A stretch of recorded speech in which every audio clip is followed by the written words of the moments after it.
Bueno, vamos a pasar de la teoría a la práctica y vamos a hacer un minijueguito. ¿Vale? Vamos a crear una nueva escena, estándar URP. La vamos a guardar pulsando control S aquí en escenas. Le voy a llamar juego. Vale, vamos a crear un plano. Lo vamos a centrar en la posición 0, 0 y le vamos a cambiar la escala en X y en Z. Y vamos a añadir un cubo en la posición 0, 0. Ahora voy a centrar la vista en esa posición haciendo doble clic y vamos a crear una esfera, la vamos a mover para atrás en Z.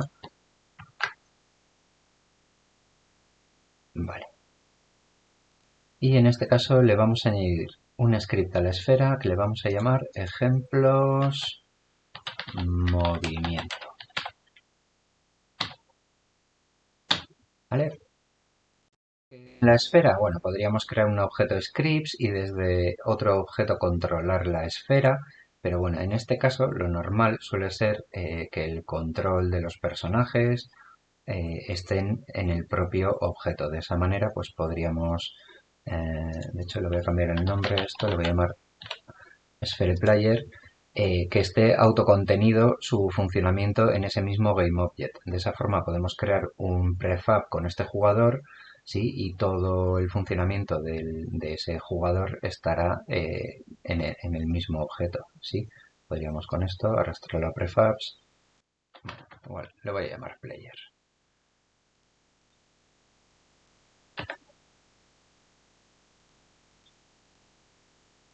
¿Vale? Así. ¿Sí?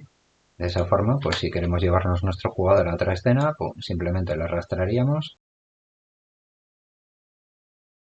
Vale, también vamos a crear un canvas que utilizaremos más adelante. Vamos a crear el canvas, como siempre, Scale with Screen Size.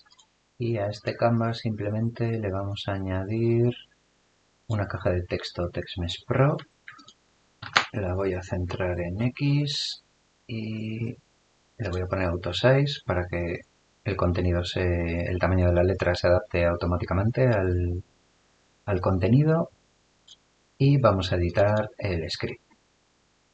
Vale, existen muchas formas de mover los objetos en Unity, pero bueno, las más básicas y simples son la función del transform, ¿vale? En este caso, fijaos que no estamos poniendo como antes objeto 1.transform, ¿vale? Lo estamos poniendo sin más. Entonces, este transform, ¿a qué hace referencia? Al transform del objeto en el que está este script, ¿vale? Si este script está en el player, este transform es el transform del player. Entonces, hay dos funciones. Una es translate, ¿vale? Que lo que hace es una translación, ¿vale? Mueve el objeto desde la posición en la que está. Y, bueno, si os fijáis, como parámetro hay diferentes formas de llamarlo, ¿vale? Podemos pasarle un vector 3 con la traslación que queremos hacer y podemos opcionalmente pasarle el space relative, ¿vale? Si el movimiento es relativo al mundo o es relativo al personaje. Entonces, en este caso, por ejemplo, vamos a hacer una simple traslación, le vamos a pasar un nuevo vector 3, donde le vamos a decir, queremos que se mueva 1 en X, 1 en Y, o 2 en Y y 3 en Z. Así, tal cual. Y luego hay otra función, que es la función rotate. Vamos a poner transform.rotate. Y en este caso, pues también tenemos diferentes formas de llamar a la función. Podemos pasarle el eje y el ángulo. Podemos pasarle un vector 3 con los grados en Euler. Bueno, en este caso lo vamos a hacer así.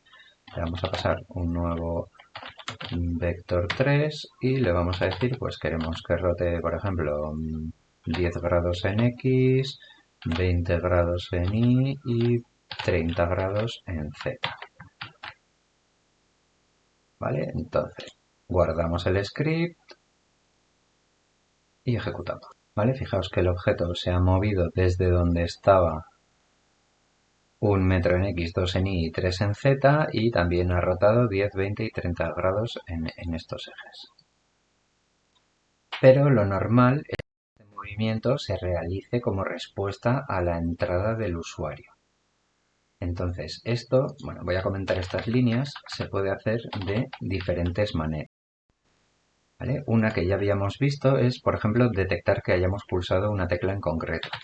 ¿Vale? Si ponemos en el update if input.getKey, ¿vale? Fijaos que tenemos tres. GetKeyDown es detecta cuando la pulsamos, GetKeyUp detecta cuando la levantamos y GetKey detecta mientras la mantenemos pulsada, ¿vale? Entonces, en este caso es la que nos interesa, detectar mientras pulsamos la tecla. Pues, por ejemplo, vamos a poner keycode.w, ¿vale? Mientras mantengamos pulsada la W, podríamos hacer una translación del objeto,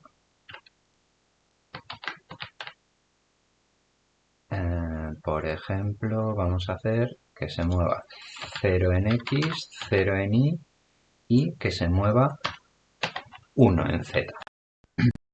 ¿Vale? En este caso se movería 1 metro en Z. ¿Vale? Pero, bueno, vamos a probarlo. Guardamos el script y lo probamos. ¿Vale? Pulsamos la W y ¡wow! Vale, fijaos que se ha ido el objeto al quinto pino, ¿vale? Ya está en Z300. ¿Por qué?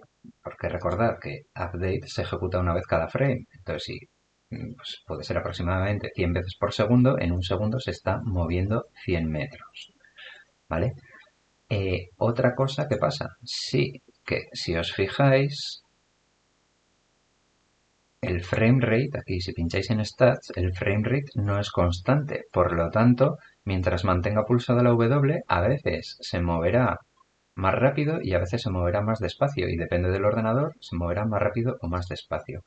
Entonces, es súper importante multiplicar este movimiento por una variable especial que se llama time.deltaTime.